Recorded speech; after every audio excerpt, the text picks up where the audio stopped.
ইদা লাম তাস্তাহি ফাসাফআল মা শিতা।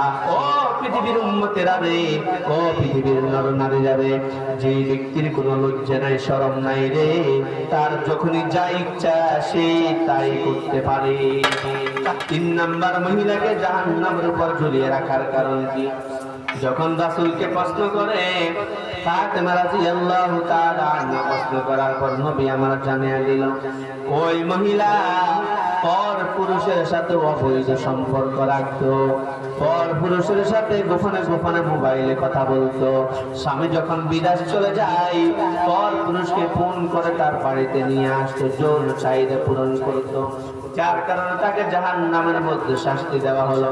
ফাতেমা বলল, বাবা গো, ওই মহিলার শাস্তিটা কেমন ছিল? রাসূল আমার জানিয়ে দিল, তার পা গুলাকে বুকের সাথে বাঁধিয়া ওই মহিলাকে জাহান্নামের উপর ঝুলিয়ে রাখা হলো, একটা পোল্টা বানাইয়া ঝুলিয়ে রাখা হলো। আল্লাহর নবী সাল্লাল্লাহু আলাইহি সাল্লামকে ফাতেমা রাদিয়াল্লাহু তাআলা আনহা প্রশ্ন করে, আল্লাহর নবী, পৃথিবীতে এমন কি মানুষ আছে তার যৌবনের হেফাজত করতে পারলো না, লজ্জাস্থানের হেফাজত করতে পারলো না, অপর পুরুষের সাথে কথা বললো? আবার এমন কি পুরুষ আছে যে তার মহিলার সাথে সমনা কাটাইয়া অপর মহিলার সাথে সম কাটায়? এমন কি কোন পুরুষ পৃথিবীতে আছে কিনা? এমন তো পুরুষ থাকতে পারে না।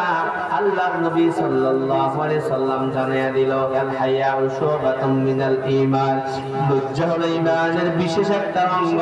যার ভিতর লজ্জা নাই তার পরিপূর্ণ ঈমান নাই। আর যাদের লজ্জা শরম নাই, লজ্জা শরমের মাথা মুতে যারা সব খেয়ে ফেলেছে, তারা এই সমস্ত কাজে লিপ্ত হতে পারে।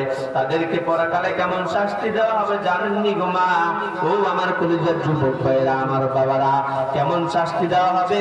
অবৈধ যৌন চাহিদা পূরণ করার কারণে আপনার হাত পা গুলাকে বুকের সাথে বাঁধিয়া একটা পুতলা বানাইয়া জাহান্নামের উপর ঝুলিয়ে রাখা হবে।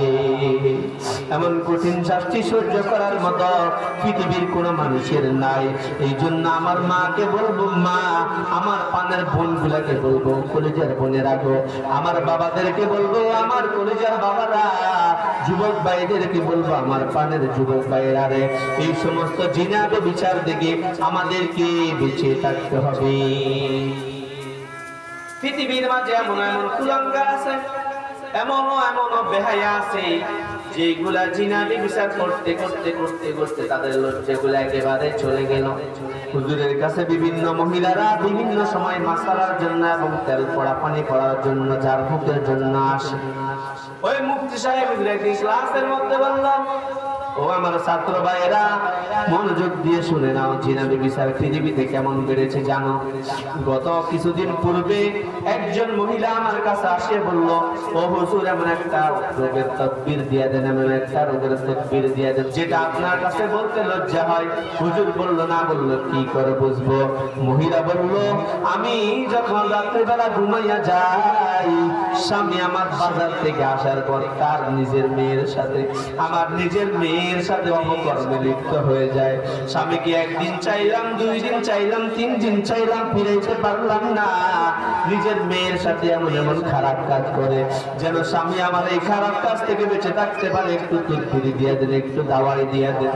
আল্লাহর নবী তো হাদিসের মধ্যে জানিয়ে দিল, ইদা লাম তাস্তাহি ফাসাফআল মা শিতা। ও পৃথিবীর উম্মতেরা রে, ও পৃথিবীর নর-নারীরা রে, যে ব্যক্তির কোনো লজ্জা নাই, শরম নাই রে, তার যখনই যা ইচ্ছা সে তাই করতে পারে। তাহলে বলতে চাইছিলাম, যে ব্যক্তির কোনো প্রকার লজ্জা শরম নাই, ওই ব্যক্তি এই কাজগুলা করতে পারে গো, কারণ তার নিজের মেয়ের সাথে কোনো বিবেকবান মানুষ এই সমস্ত কাজে লিপ্ত হতে পারে না। দুনিয়া কোথায় চলে গেছে? ও আমার কলিজার বাবারা, আমার কলিজার যুবক ভাইয়েরা, দয়া করে মায়া করে এই সমস্ত জিনা থেকে বেঁচে আসবেন গো। এই হলো 3 নাম্বার শাস্তির কারণ।